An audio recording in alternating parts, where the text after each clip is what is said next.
Honorable bien-aimé dans le Seigneur, bonjour, que Dieu nous bénisse. Je dis à l'Éternel, mon refuge et ma forteresse, mon Dieu en qui je me confie. Il est mon rocher, il n'y a point en lui d'iniquité. Il est le Dieu de grâce, le Dieu de toute force, le Dieu de toute puissance. Le merveilleux et le divin roi qui combat pour nous les combats visibles et invisibles. Que le Seigneur vous bénisse ce matin, bienvenue dans notre partage quotidien. Ce matin, nous allons parler une fois de plus encore de la parole du Seigneur. Et le thème que nous allons aborder, maintenant que tu es sauvé, que faire? Dans Actes, le chapitre 2, les versets 41 et 42, la Bible déclare « Ceux qui acceptèrent la parole furent baptisés, et en ce jour-là, le nombre des disciples s'augmenta d'environ 3000 âmes. Ils persévéraient dans l'enseignement des apôtres, dans la communion fraternelle, dans la fraction du pain et dans les prières. » Bien-aimé dans le Seigneur, Dieu ayant vu la souffrance de son peuple, il envoya son Fils Jésus-Christ qui est venu pour apporter le salut. Sa mort et sa résurrection offrent à quiconque veut la vie éternelle.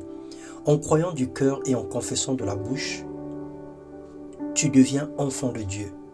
Maintenant que tu es sauvé, que faire pour vivre une vie heureuse et victorieuse? Que faire pour vivre une vie chrétienne excellente? Que faire pour conserver ce salut? Que faire pour se maintenir dans la foi et mener une vie conquérante? Dieu nous donne 4 stratégies importantes. Premièrement, il nous demande de persévérer dans l'enseignement biblique.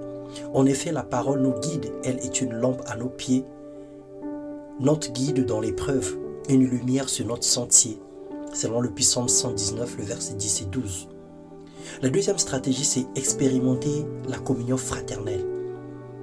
Peu importe la force, la puissance que nous pouvons posséder, on a toujours besoin les uns des autres.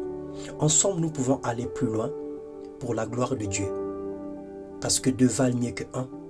Qu'une personne peut faire fuir 1000, 2 personnes en fera fuir 10 000. Ecclésiaste 4, le verset 9 à 12. Troisième stratégie, la fraction de pain. Savoir partager son pain avec celui qui a faim, n'est pas refuser un bienfait à celui qui est dans le besoin. La sensibilité et la compassion aux situations des autres, des malheureux, des démunis, des veuves et des orphelins nous qualifient en tant que véritables disciples de Christ, selon Ésaïe 58, les versets 6 et 9. Et enfin la prière. Dieu nous exhorte à prier sans cesse. La prière est la respiration du chrétien. Parler à Dieu est un bonheur. Un homme puissant et fervent est celui qui déplace les montagnes par la foi. Ces prières sont des missiles envoyés dans le monde. Matthieu 26, le verset 36 à 41, où Jésus exhorta les disciples à prier, à ne pas se relâcher. Jésus exhorta les disciples à veiller et prier afin de ne pas tomber dans la tentation. Bien-aimés, de ces 4 choses, de ces grands axes dépend la réussite d'un enfant de Dieu.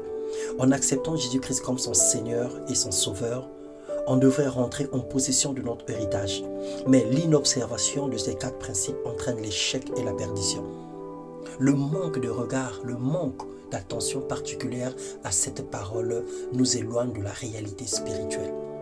Alors ce matin, prends l'engagement de persévérer dans la prière, dans la communion fraternelle, dans la fraction de pain et dans les enseignements. Mène une vie victorieuse et conquérante en mettant en pratique la parole de Dieu, sans pourtant la réduire, ni pourtant la retrancher. Seigneur, ce matin, nous allons prier.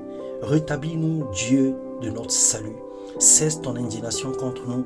Donne-nous de mettre en pratique ta parole dans le nom de Jésus-Christ. Donne-nous de marcher tête haute, de mener une vie victorieuse et conquérante au nom puissant de Jésus-Christ. Amen. Que le Seigneur vous bénisse. Bon et excellent dimanche à tous.